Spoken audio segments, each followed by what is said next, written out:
दिल्ली में माननीय प्रधानमंत्री जी को लोकमान्य तिलक पुरस्कार देकर नवाजा गया, इसके लिए मैं उनका अभिनंदन करता हूं। याद दिलाना चाहता हूं लोकमान्य तिलक जी की ओर से एक लाइन को, सरकारचं डोकं ठिकाणावर आहे काय।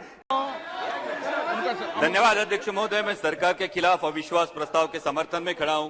सर, सरकार की इस कार्य पद्धति को देखकर गांधी जी के 3 बंदरों की याद आती है। सरकार के खिलाफ कुछ भी मत सुनो, चुनाव छोड़ के देश के हालात मत देखो और विपक्ष के नेताओं को आइस करके उनकी बोलती बंद करो।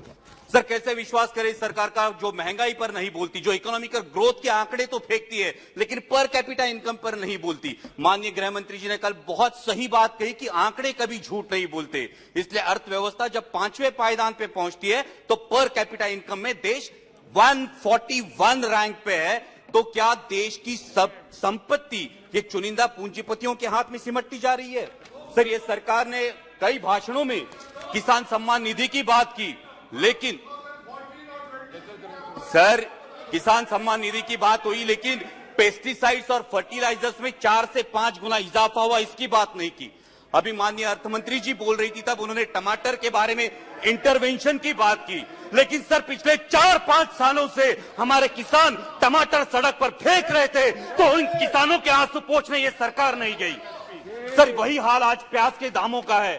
माननीय प्रधानमंत्री जी के जन्मदिन के अवसर पर मेरे चुनाव क्षेत्र के एक प्याज उत्पादक किसान ने प्रधानमंत्री जी को चिट्ठी लिखकर खुदकुशी की और इसका कारण आपके गलत निर्यात धोरण है। सर, 63 मून्स टेक्नोलॉजी जैसी कंपनी 13,000 इन्वेस्टर्स का, sir last conclude, sir 63 moons technology जैसी कंपनी 13,000 इन्वेस्टर्स का नुकसान करती है, 5,600 करोड़ का घपला करती है, लेकिन फिर भी महाराष्ट्र की सरकार एनपीआईडी एक्ट के तहत उन पर कार्रवाई नहीं करती। ये किसके बलबूते पे, किसके इशारे पे होता है? और इसलिए जो आम आदमी की सरकार नहीं है, ऐसी सरकार पर हमें विश्वास नहीं है, इसलिए मैं अविश्वास प्रस्ताव का समर्थन करता हूं। सर, सिर्फ लास्ट में एक लाइन में कंक्लूड करता हूं। सर, एक लाइन में कंक्लूड करता हूं।